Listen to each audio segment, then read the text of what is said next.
राम राम मंडळी. हा आहे आपल्या ब्लॉग सिरीजमधला तिसरा दिवस. तर रोजच्याप्रमाणे आपलं दिनचर्या चालू करण्यासाठी काय झालं काय नाही बघायला लागतं मोबाईलवर. ते चालू केलं बघायला.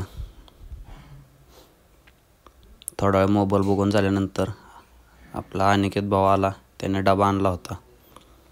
बसला जेवायला. अंड्याची भाजी पाहून भाऊ खूपच खुल्ला होता. तुम्हाला त्याचा खुललेला चेहरा दाखवतो, थांबा.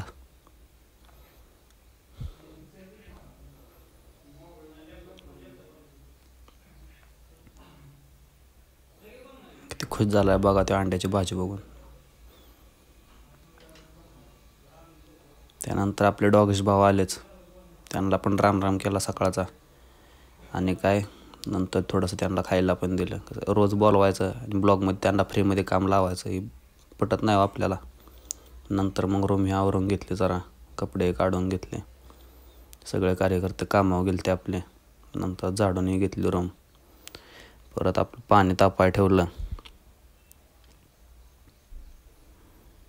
नंतर अनिकेत भाऊ आता निघालेलाच कामावर तेवढ्यात.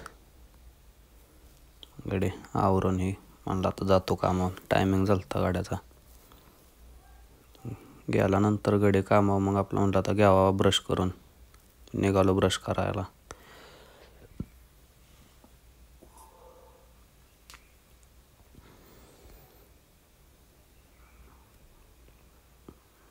ब्रश करून झाल्यानंतर ना घेतलं पाणी तापलं का बघितलं. पाणी तापलं होतं. निघालो आंघोळीला. मस्त अशी आंघोळ केली. मस्तपैकी बॉडी शो करत बाहेर आलो. थोडीफार दाखवली आपली स्टील बॉडी. नंतर म्हटलं आता अभ्यासाला घ्यावं. टाकलं अंथरून. आणलं पुस्तक. बसलो अभ्यासाला. थोडा वेळ अभ्यास करून झाला. मग भुका लागल्या होत्या. अनिकेतनं डबा आणून ठेवलाच होता. घ्यावं पडदिसनं खाऊन म्हणलं. डबा खाऊन झाल्यावर मग जरा गेलो बाहेर फिरायला.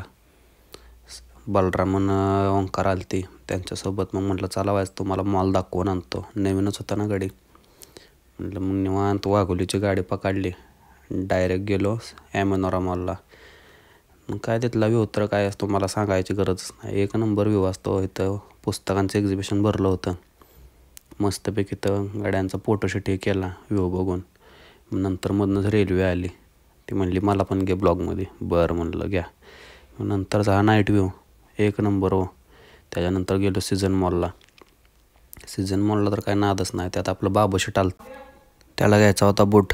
मग काय आम्ही सगळे शोरूम शोधून काढले. पण भाऊला बूट काय पसंत पडला नाही. शेवट आलो घरी. डबे हे घेतले. जेवलो. मस्तपैकी ताणून दिली.